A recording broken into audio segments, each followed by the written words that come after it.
Buenos días, hermanos, gracia y paz. Estamos aqui uma manhã mais para seguir a série de estudos bíblicos sobre os 10 mandamentos a la luz del Sermón del Monte y de la enseñanza de nuestro Señor Jesucristo. Hoy vamos tratar de considerar o sexto mandamento.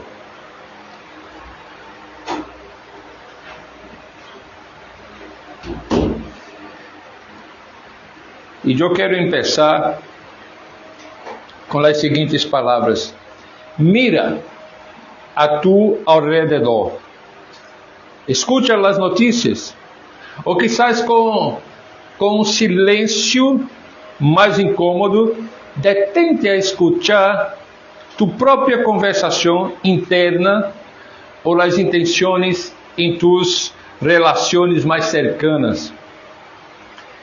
Vivimos em um tempo de fractura, de muros invisíveis que nos dividem, de palavras que hierem mais que espadas e de uma polarização que parece consumir-nos. A facilidade com a que despreciamos, que juzgamos, que denegrimos ao outro, ao que pensa diferente, ao que não encaja em nossa tribo, é uma realidade inegável de nossos dias. E aqui, em meio de este torbellino de hostilidade, surge uma pergunta incômoda, uma pergunta que nos obriga a mirar mais allá de lo óbvio. E a pergunta é: que tem que ver essa profunda e a menudo sutil violência de nosso tempo, este clima de conflito e polarização no coração e na sociedade, com o sexto mandamento de Deus: não matarás. Hemos visto em las redes sociais esta polarização. Em Brasil isso é muito forte. Los de izquierda, los de derecha, los creyentes de izquierda, los creyentes de derecha. E que tem que ver tudo isto com o sexto mandamento de Deus: não matarás? À primeira vista, a resposta parece ser sencilla: nada. Isso não tem que ver com o sexto mandamento. Não matarás parece referir-se solo al acto físico e brutal del homicídio, algo que a maioria de nós nunca contemplaria. Pero se nos detenemos a escuchar a voz de nosso Senhor Jesus através de las enseñanzas que encontramos no Evangelho, e em particular no Sermão del Monte, essa voz que sempre profundiza, que sempre vai ao coração de la questão, descobrimos uma verdade muito mais radical e desafiante. Jesus mesmo, em Mateus capítulo 5,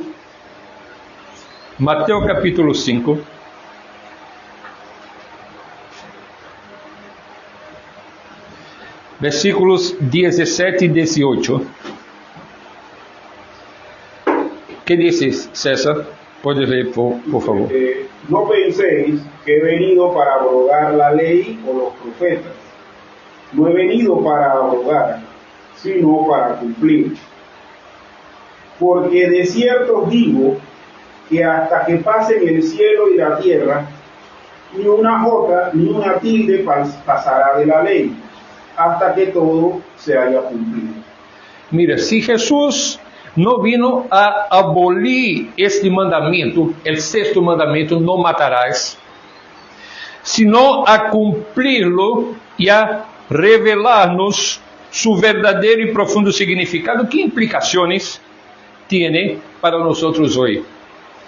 Precisamente esa es la pregunta que nos guiará em nosso estudo nessa manhã, fundamentando em dois pilares bíblicos que quero mostrar-lhes e ler-lhes nessa manhã. Éxodo 20,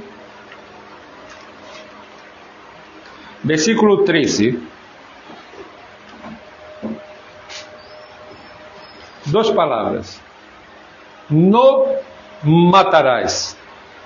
Esse é o sexto mandamento de las tablas que Moisés ha recebido del próprio Deus.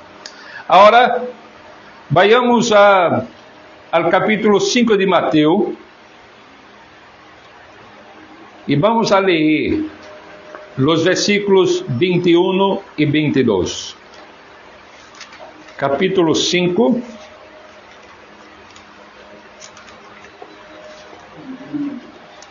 (21 e 22). Oísteis que foi dicho a los antiguos: no matarás, e qualquer que matare será culpable de juízo. Pero yo os digo que qualquer que se enoje contra su hermano será culpable de juízo, e qualquer que diga necio a su hermano será culpable ante el concilio, e qualquer que lhe diga fatuo quedará expuesto al inferno de fuego.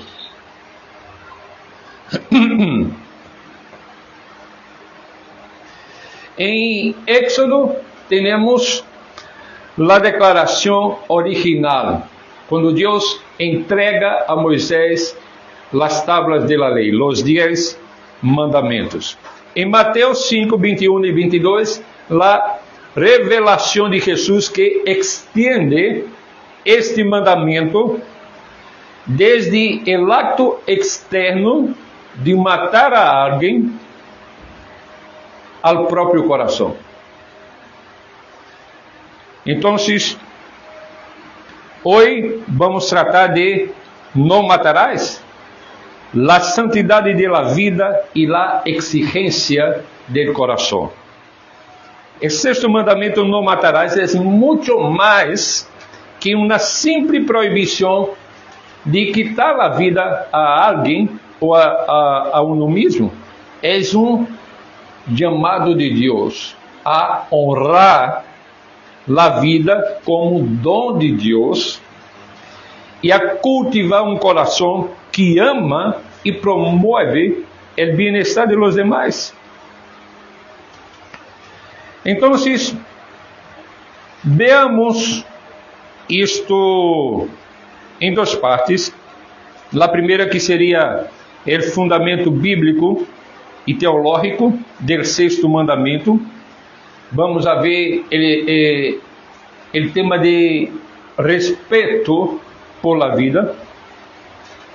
Isso é necessário para poder entender a magnitude deste mandamento. Então, se queremos de hecho entender o que Deus quer dizer com não matarás e o que Jesus nos ensina, devemos ir a la raiz de por qué a vida é tão sagrada. Não é uma norma arbitrária, sino que é profundamente arraigada no caráter de Deus e na natureza do ser humano. Mira, o primeiro ponto é entender Deus como Senhor e fuente de vida, de la vida. Antes que nada, a vida lhe pertence a Deus. Ele é sua origem e seu sustentador. E mira, Dios y solamente Dios es el mayor bien del hombre y Él es la fuente de todo ser y de toda la vida. La Bíblia nos enseña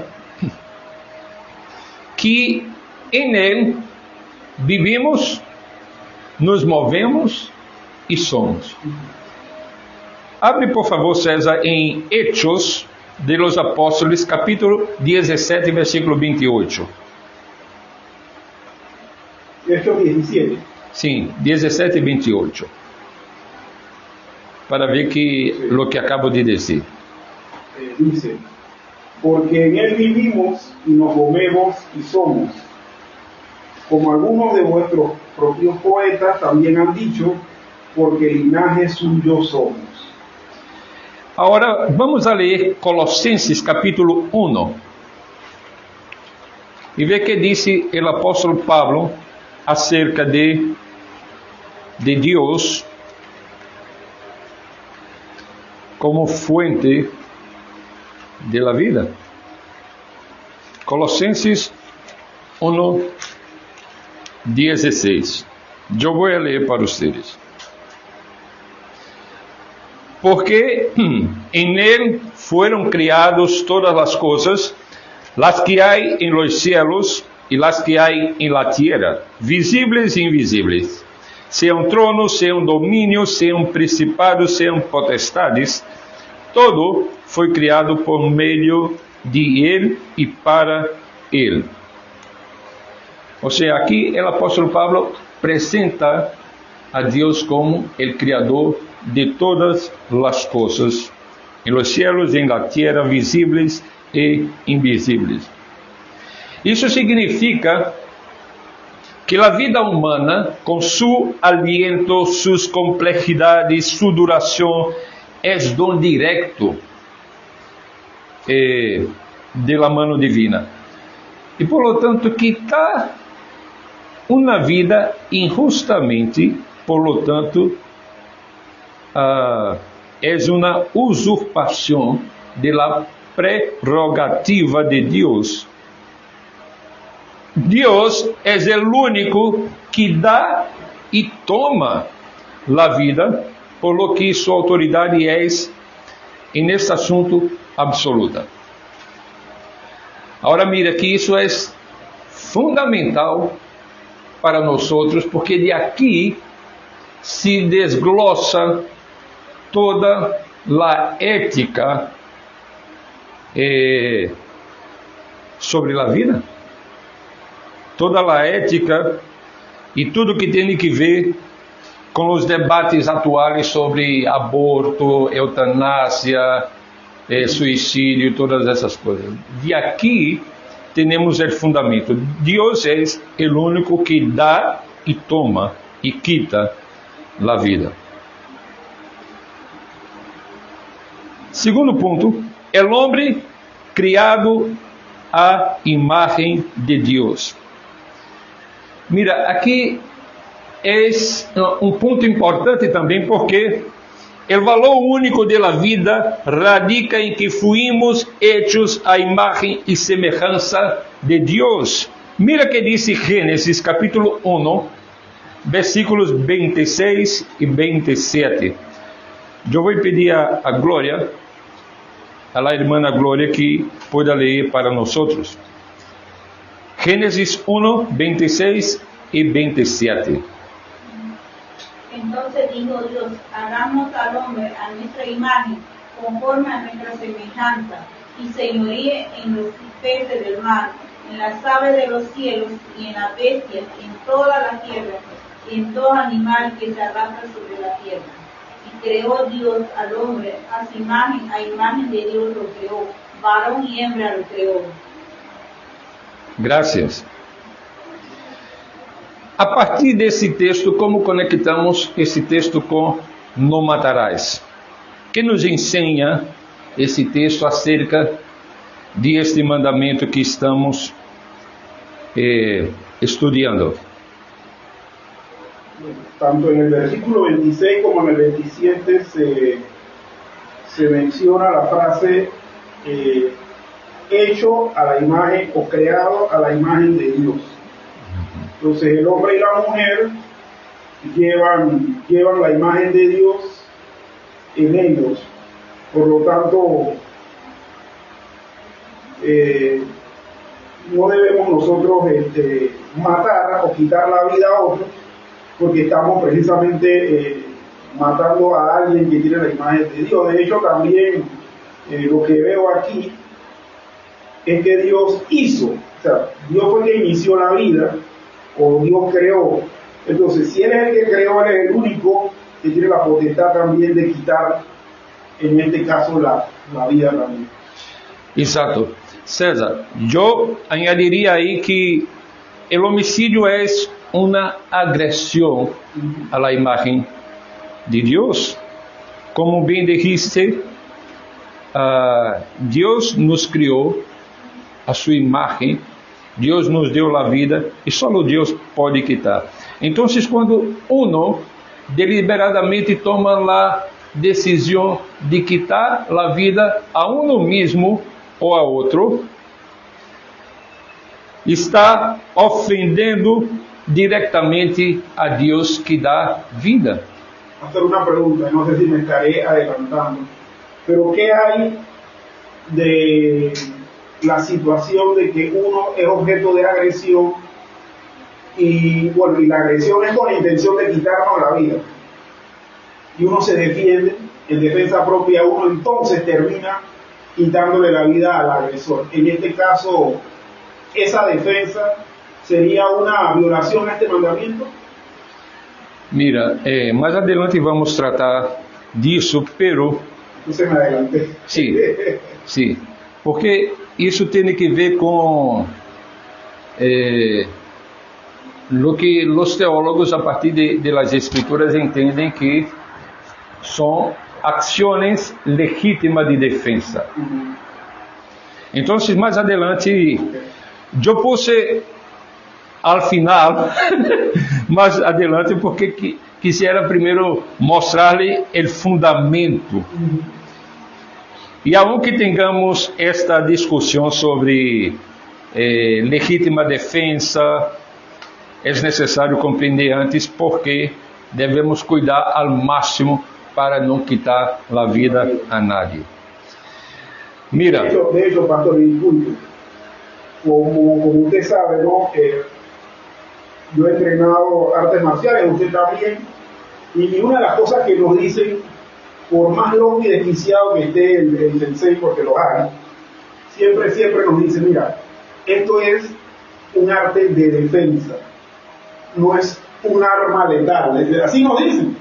Y entonces dice, por más que usted haya neutralizado a la persona y la tenga sometida, nunca se le pase por la mente ultimarla, porque ahí entonces va a pasar de ser una persona que sabe defenderse a una persona que utilizó sus miembros físicos para quitarle la vida a otro. Entonces, cuando uno está en la calle, a veces uno está en una disyuntiva, porque hay gente que viene con palos, que viene con piedra y demás, y uno está viendo, bueno, me han recomendado siempre que no la debo matar, pero bueno, voy a ver dónde le puedo dar que no le quite la vida, sí. Sí. Mira, la raza humana, em cada uma de suas partes e em seu conjunto, é organicamente criada à la imagem e semelhança de Deus. Em outra ocasião, mencionamos o que isso significa. Ser criado à imagem e semelhança de Deus. Pero aqui estamos enfocados em solamente mencionar esse hecho de que somos criados à imagem de Deus, porque aí está o ponto central da dignidade humana.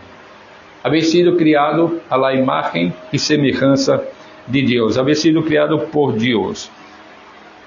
Isto outorga uma dignidade inerente a cada ser humano, independentemente de sua condição, de sua idade ou de sua capacidade.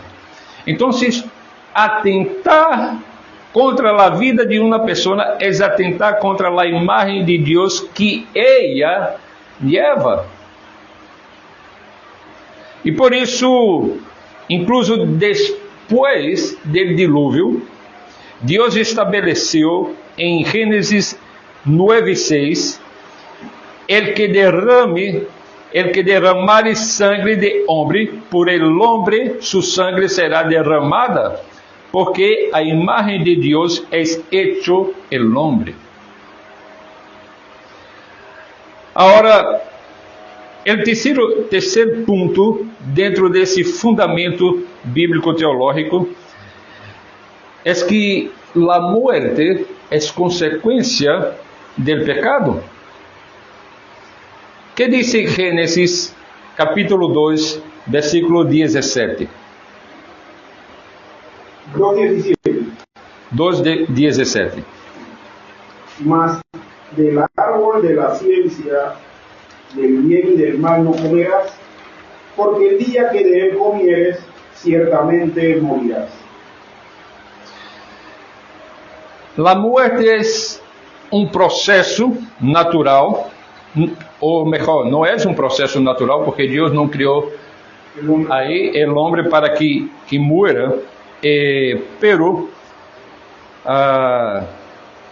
Gênesis, Deus advertiu a Adão, e nesse passagem, a que não comiera del árbol de la ciencia del bem e del mal, porque como consequência de isto, de sua desobediência, o homem passaria a morir. La muerte física, espiritual e eterna é o salário del pecado. E mira que os teólogos, a partir de estes textos, dizem que a penalidade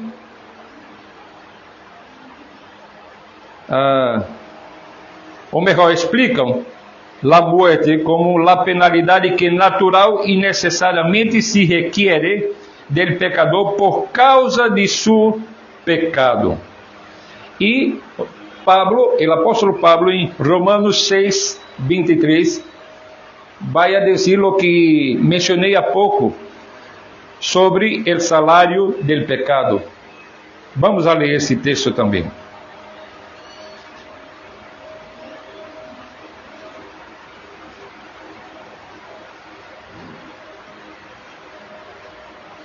Porque la paga del pecado es muerte, mas la dádiva de Dios es vida eterna en Cristo Jesús, Señor nuestro. Graças, César. Ou seja, quando quitamos uma vida, estamos de maneira ilegítima atuando como executores de uma sentença que só Deus tiene el derecho de imponer sobre alguien. Santiago capítulo 1, versículo 15, nos dice que la concupiscencia, después que ha concebido, da a luz el pecado, y el pecado siendo consumado, da a luz la muerte. Correto?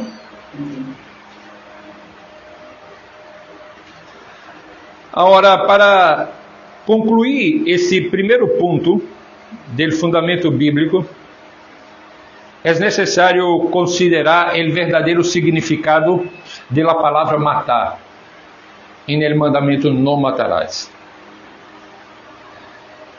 E os estudiosos, então, los teólogos, los expertos em las línguas originales, em que a Bíblia foi escrita, nos ajudam a entender esse verbo matar, utilizado nesse mandamento.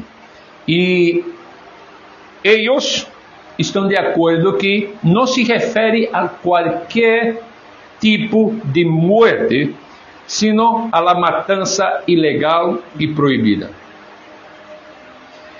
É mais preciso traduzi-lo como assassinar, dizem estes estudiosos, e isso inclui não só o homicídio intencional, sino também em certos contextos, o homicídio culposo ou negligente, como se vê, por exemplo, em las provisões para as cidades de refúgio,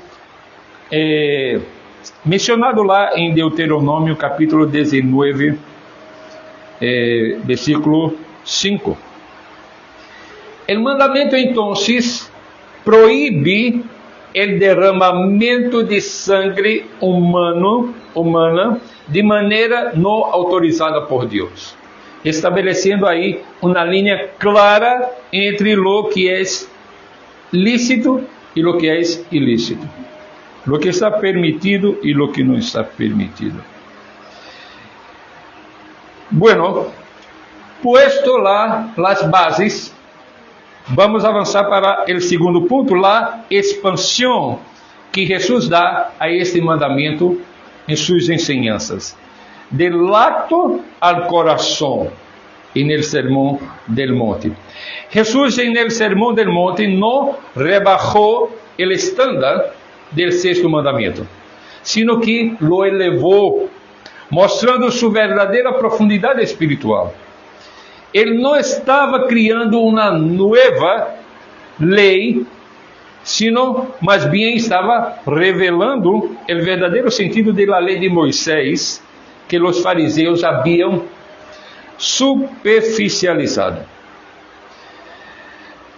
En el texto de Mateus 5, 21 a 22, eu vou ler outra vez aqui, apenas para recordar a leitura que hicimos al princípio. Oístes que foi dito a los antiguos, não matarás, e qualquer que matare será culpable de juízo. Pero eu os digo que qualquer que se enoje contra su hermano será culpable de juízo, e qualquer que diga necio a su hermano será culpable de ante el concilio, e qualquer que lhe diga fatuo quedará expuesto al infierno de fuego.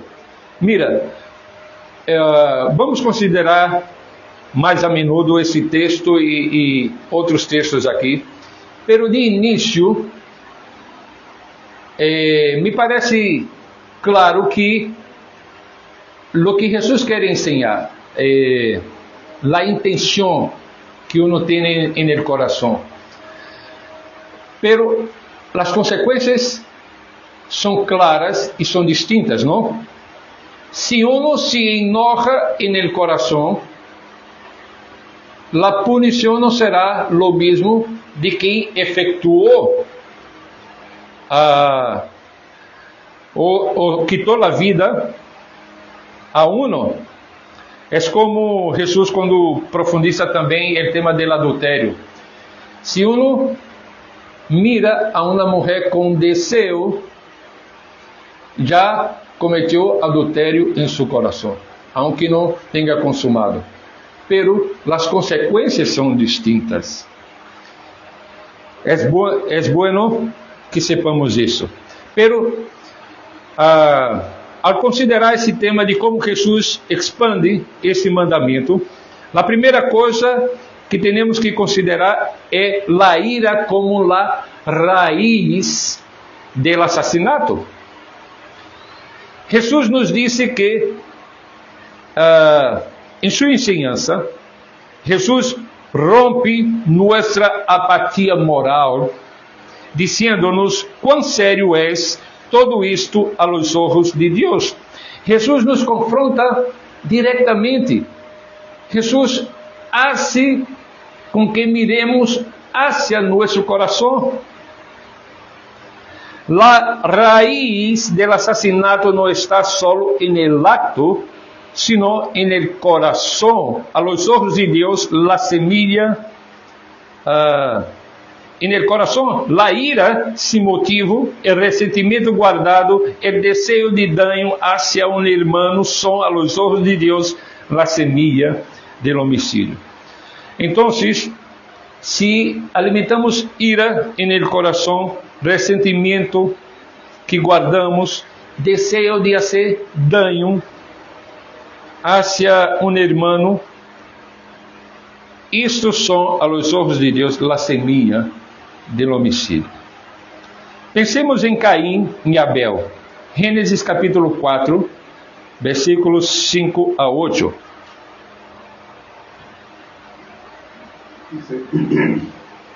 Puede leer, por favor. Pero no miró con agrado a Caín y a la ofrenda suya.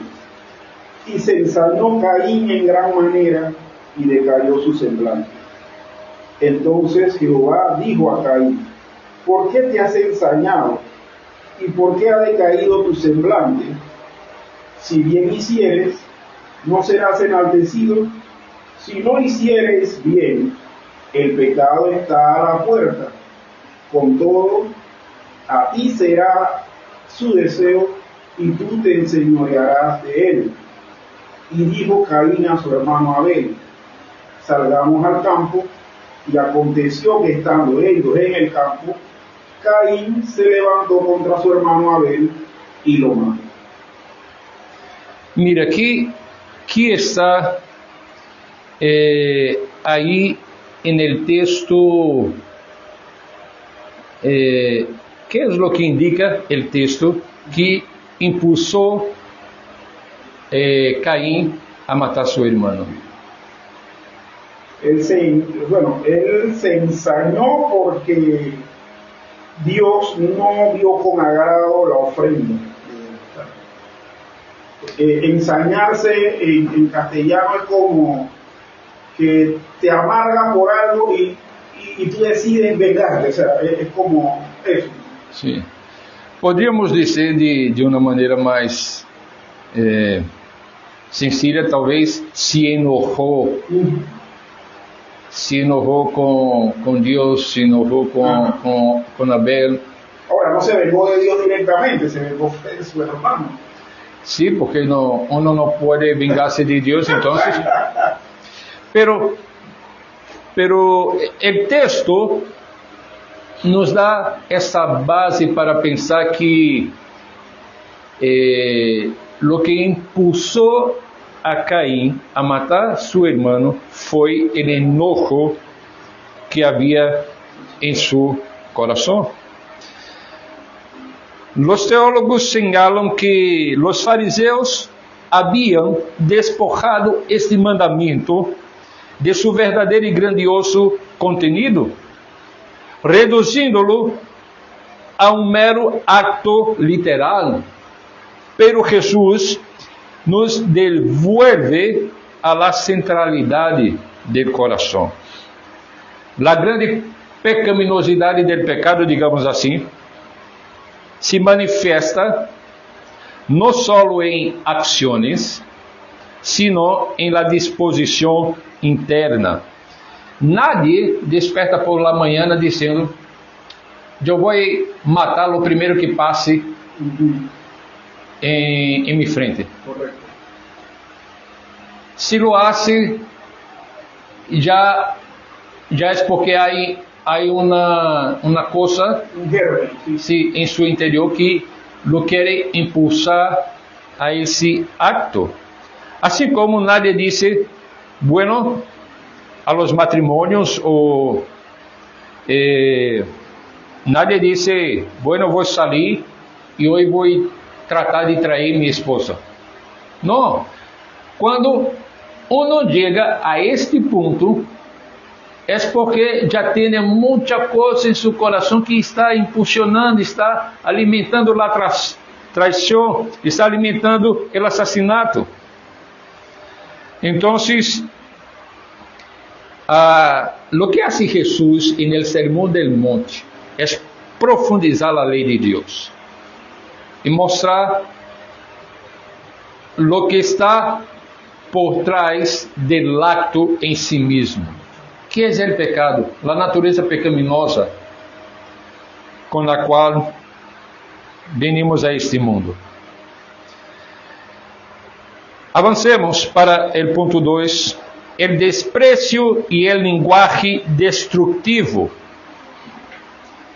Aquí, hermanos, lo que quiero mencionarles es que, yendo más allá de la ira silenciosa, Jesús condena el raca, um termo de desprezo que significa cabeça hueca ou sujeito inútil. E Jesus condena el fatuo, um insulto que implica imoralidade ou impiedade. Estas palavras que despojam a uma pessoa de sua dignidade e la denigram são também violações del sexto mandamento. Jesús aquí mueve la cuestión del acto externo a la motivación interna. Y que lo que quiere enseñar es que la rabia, el desprecio, los insultos corroen la dignidad de la vida humana. Y la dignidad de la vida humana está en el hecho de que cualquiera de nosotros fuimos criados a la imagen y semejanza de Dios. Entonces, para Dios, las palabras pueden herir y destruir de una manera que es comparable a la violencia física. Vamos a ver Santiago capítulo 3, versículo de número 6. Vamos a ver o que diz Santiago.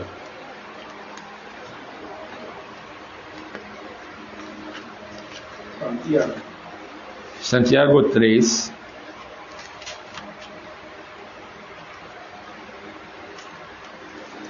Pode ler, César, por favor. ¿Qué versículo? Versículo 6. 6. Santiago 3:6. Sim, 3:6. Dice, y la lengua es un fuego, un mundo de maldad. La lengua está puesta entre nuestros miembros y contamina todo el cuerpo e inflama la rueda de la creación, y ella misma es inflamada por el infierno. Ou seja, Santiago aqui reforça essa ideia de desprezo e el lenguaje destrutivo, não? Diz que a língua é fogo, um mundo de maldade. Com ela podemos bendecir a uno e com ela podemos maldecir. Podemos, hoje em dia, literalmente, através das redes sociais, uno é capaz de destruir com suas palavras o caráter de uma pessoa. Pode ser capaz de denegrir a imagem de uma pessoa publicamente para miles e miles de pessoas.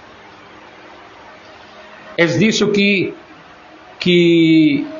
a consideração do sexto mandamento implica. Né? Não é solo o acto de matar, pero com as palavras podemos destruir a vida de uma pessoa. Terceiro ponto, a prioridade da reconciliação. Em Mateus capítulo 5, versículo 23 e 24, Mateus nos diz, portanto, se traz tu ofrenda ao altar, e aí te acuerdas de que tu hermano tem algo contra ti, deja allí tu ofrenda delante del altar, e anda, reconcilia-te primeiro com tu hermano, e entonces ven e presenta tu ofrenda. Mira que aqui há um ponto crucial que tem que ver com a reconciliação. A compreensão de esse mandamento não é só negativa, no sentido de evitar de matar, senão positivamente ativa. Reconcilia-te com o que tem algo contra ti. Aqui Jesus nos chama a la búsqueda proativa de la paz. Nossa relação com Deus está ligada à forma em que nos relacionamos com os demais. A adoração a Deus não pode ser sincera se há um conflito não resuelto com o irmão. E por lo tanto, a reconciliação não é uma opção. A reconciliação é uma parte integral de nossa obediência a Deus. Agora, o quarto ponto de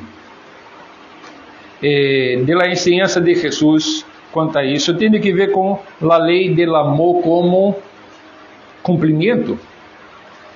Em última instância, Jesus nos ensina com suas palavras que o cumprimento profundo do sexto mandamento é viver a lei do amor.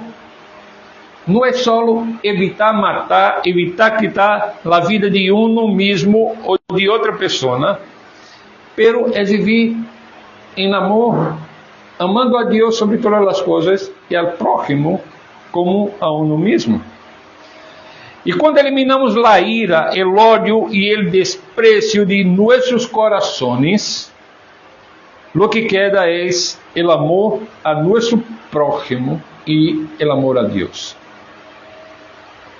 Nós sabemos que hemos passado de la muerte à vida, disse Juan em sua primeira carta, capítulo 3, versículo 14 a 16. 1 Juan, capítulo 3, versículos 14 a 16.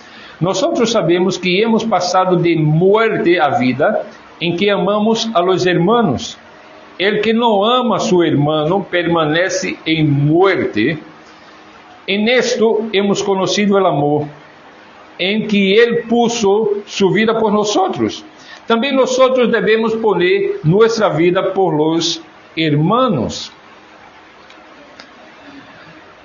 Bueno, avancemos um pouquinho mais para considerar deveres e pecados que inclui este sexto mandamento. Aí vamos a considerar então os estándares de Westminster, que é nossa confissão escrita de fé. E estes catecismos, escritos por vários teólogos, refletem fielmente a interpretação bíblica e profundizam aún mais em las implicações do sexto mandamento, detalhando os deveres que exige como os pecados que proíbe. Então, mira,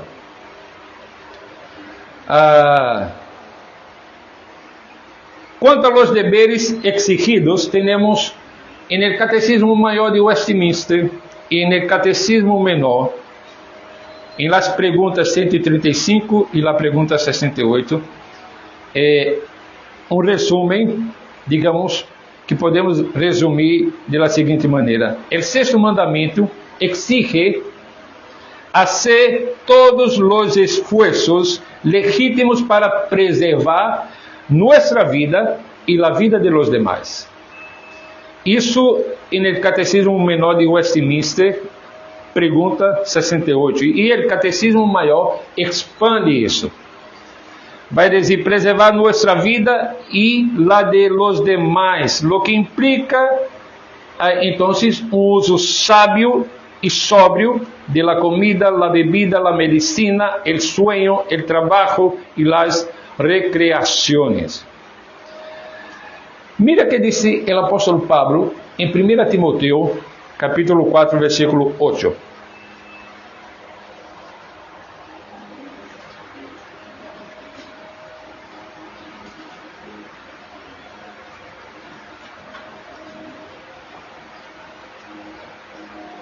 ¿Puede leer, César, por favor? Estaba esperando que Gloria quisiera leer. Ok. ¿Puede leer, Gloria?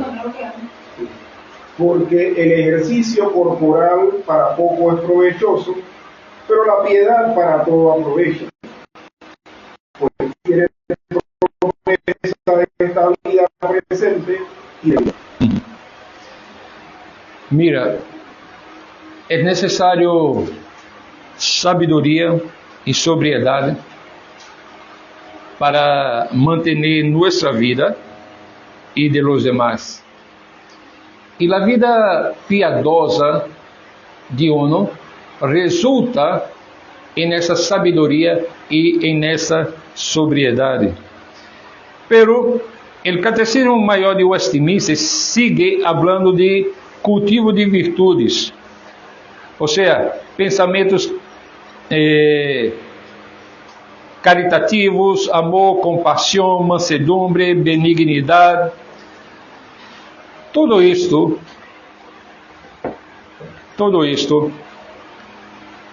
es un desglose, digamos, que hace parte de los deberes para cuidar la vida de uno. La pregunta 135 del Catecismo Mayor dice: ¿cuáles son los deberes que se exigen en el sexto mandamiento? Los deberes que se exigen en el sexto mandamiento son todos los estudios cuidadosos y legítimos esfuerzos para preservar la vida de nosotros mismos y la de otros, resistiendo todos los pensamientos y propósitos, subyugando todas las pasiones y evitando todas las ocasiones, tentaciones y prácticas que tienden a quitar injustamente la vida de alguien por medio de la justa defensa contra la violencia. Soportar con paciencia la mano de Dios, tranquilidad de la mente, alegría de espíritu, el sabio uso de la comida, bebida, medicamentos, el sueño, el trabajo y las recreaciones, mediante pensamientos caritativos, amor, compasión, humildad, caballerosidad, amabilidad, conducta pacífica, apacible y cortés, paciencia, prontitud para reconciliar-se, sobrellevar y perdonar las injurias con paciencia, devolviendo bien por mal, confortando y socorriendo a los afligidos y protegiendo y defendiendo a los inocentes. Entonces, los teólogos entenderam a partir de las Escrituras isto que são os deveres exigidos quanto ao sexto mandamento. Pero por outro lado também tem os pecados proibidos. E aqui eu vou ler e assim seguimos. A continuação seguimos para o último ponto. Aqui na pergunta 136 do Catecismo diz: quais são os pecados que se proíbem no sexto mandamento? Os pecados que se proíbem no sexto mandamento são toda forma de quitar-se a vida a si mesmo ou a de outro, excepto no caso de la justiça pública, de guerra legítima ou la necessária defensa, el descuidar ou el retirar os meios legítimos necessários para a preservação de la vida, la ira pecaminosa, el ódio, la envidia, desejo de vingança, toda paixão excessiva e preocupações acongojantes, el uso imoderado de la comida, la bebida, el trabajo, las recreações, palavras provocativas, opressão, rencillas, el golpear, herir e qualquer outra coisa que tienda a la destruição de la vida de alguém. Então, temos aqui toda uma lista de lo que devemos e não devemos fazer com respeito ao sexto mandamento. Agora viene lo que César tratou de perguntar-me e que são consideradas por los teólogos e por los estudiosos exceções autorizadas por Deus Y nosotros, de la tradición reformada, siguiendo las Escrituras, reconocemos que toda muerte es una violación del sexto mandamiento. Pero hay ocasiones en que quitar una vida es un acto autorizado